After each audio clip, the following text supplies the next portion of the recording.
নমস্কার বন্ধুরা, কেমন আছো সবাই?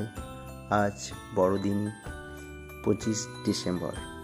বড়দিন, তাই বড়দিনের কেক তো খেতেই হবে এবং সকলকে খাওয়াতেই হবে।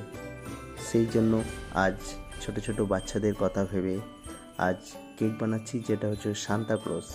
দেখতে থাকো কেকটা কেমন হচ্ছে এবং সকলেরই পছন্দ হবে, বিশেষ করে ছোট ছোট বাচ্চাদের, যাদের ছোট ছোট কার্টুন এই ধরনের কেক বেশি পছন্দ, তাদের জন্য এই কেকগুলো।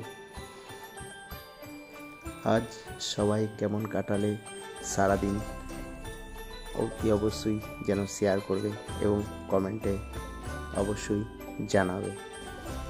ভালো থাকবে সবাই আর বড়দিন ভালোভাবে কাটাবে। দেখা হবে পরে কোনো ভিডিওতে। আর ভিডিওটা ভালো লাগলে অবশ্যই লাইক, কমেন্ট এবং